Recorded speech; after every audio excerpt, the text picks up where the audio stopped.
Is News 8 at 5. A sigh of relief in the nation's capital tonight after a repeat of January 6th is averted. Good evening and thanks for joining us tonight. I'm Steve Price. And I'm Kirsten Holmes. The Justice for J6 rally only drew a few hundred supporters of those rioters who have been charged after the January 6th insurrection. The rally was met with tight security around the Capitol and government buildings. This after leaders from a number of far-right groups actually discouraged their members from attending in recent days because of the heightened security there. Chris Van Cleve has the very latest from Washington.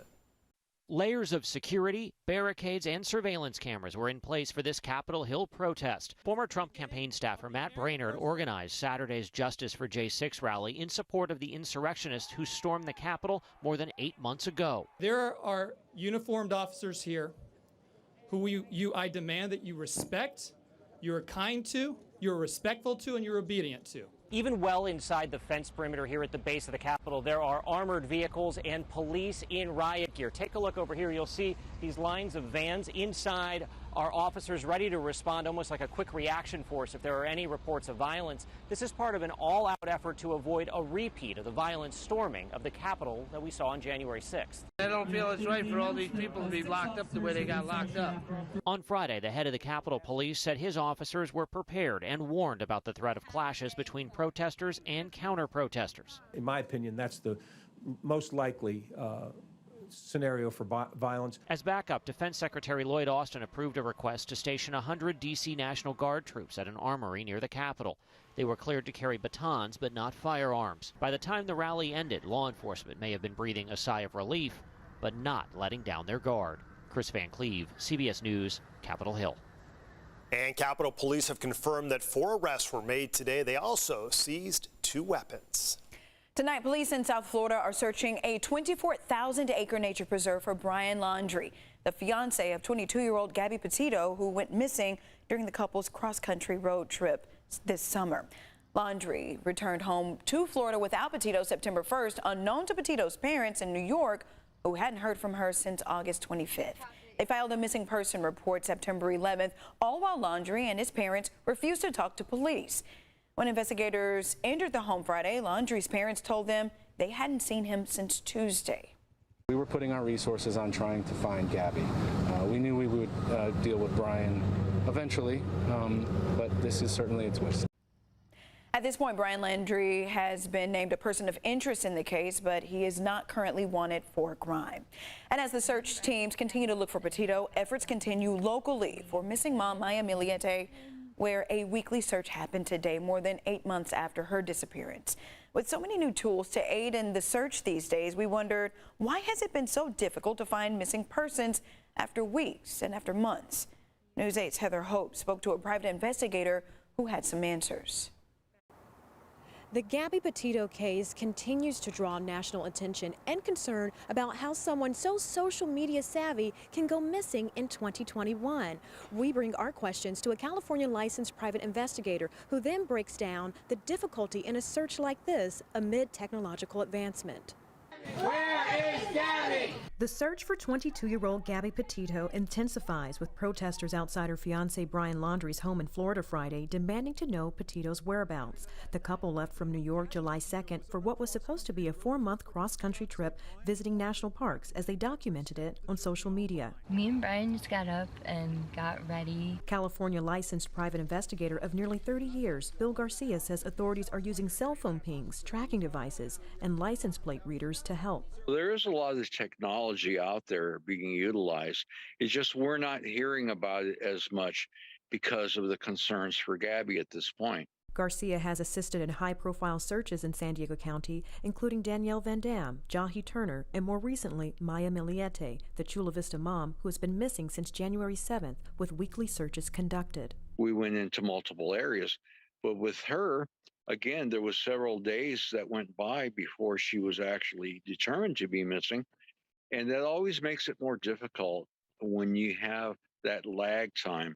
In Gabby Petito's case, Garcia says there has to be gas station surveillance somehow for Brian Laundrie to have driven from Wyoming to Florida. A very long section of country to search for her, and that's why I'm sure law enforcement is being very diligent about tracking the cameras. Petito is believed to have last been seen in Wyoming's Grand Teton National Park and reported missing on September 11th. Police body cam footage shows when the couple was last stopped by officers in Utah last month. We just been fighting all morning. I locked the car and I walked away from her. Police named Laundrie a person of interest in her disappearance. He has since gone missing himself. The best thing would be for the boyfriend to come forward and say what happened, when it happened, when he last saw her. Now in Florida, the FBI and the Northport Police Department are searching for Brian Laundrie, believed to be in the Carlton Preserve there, according to his family. Steve and Kirsten. All right, Heather, thank you. Well, Escondido police shot and killed a 38-year-old man who they say was involved in a car-to-car shooting last night. Happened around 6 p.m. Officers spotted the suspect. They chased him through Escondido. The man crashed on Bear Valley Parkway and, according to police, started shooting at officers. They fired back, hitting him in the head. He was taken to the hospital where he later died. The officer involved in the shooting was not injured. An investigation is ongoing. A wildfire in Sequoia National Park has reached the edge of the giant forest. That's home to the world's largest trees. The KNP complex fire has burned nearly 18,000 acres. It's threatening historic landmarks and homes.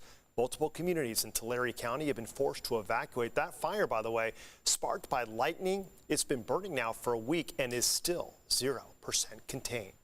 Well, it was a beautiful start to the weekend in our area with slightly cooler temperatures than normal. So what is in store for tomorrow? Let's go ahead and check in with meteorologist Sean Stiles. He joins us now with a first look at your microclimate forecast. And Sean, man, pretty darn nice out there today.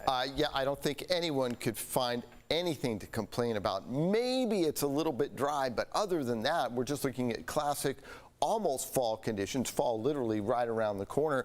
That's why we say this is San Diego summer. All the tourists leave and we get to enjoy this beautiful weather. Look at those clear skies. We had plenty of sunshine today and cooler conditions expected. That's a live look from Otay Mountain looking towards the west. Cool temperatures to start the week tomorrow and into Monday, and then a weak Santa Ana brings us offshore flow, and expect warmer temperatures as high pressure expands over the west as we get into, say, Tuesday and Wednesday. So we go 75, 75, so slightly below average. And then by Tuesday, we start to warm things up. For you folks in those inland microclimates, we're talking about low 80s and then mid to upper 80s by the time we get to Tuesday, Wednesday, and Thursday. I'll show you that Santa Ana that's going to build in and explain how this all comes together. I always get nervous when you start saying Santa Ana. Yeah, you should get nervous. All right. Thank you for that. Okay, so sports fishing is a big business in San Diego, but local outfits say a proposed emissions rule could sink their livelihood. This rule proposed by the California Air Resources Board would require boat operators to upgrade their diesel engines to cleaner models by 2023. The San Diego-based Sport Fishing Association of California is now calling on Governor Newsom to intervene. They've required that a proposed rule that we replace all the engines in the fleet with engines that haven't yet been invented for our class of boats. And they've given us a very short timeline to comply. And at the end of that timeline, we have to take the boats out of service. So far, they have collected over 20,000 signatures in a petition they're going to be delivering to the governor next week. And I'll tell you, they got hit really hard with COVID because they had to space people out more on the boats. And so they only had a fraction of the amount of people for a long time. Suffering business there, looking for some help.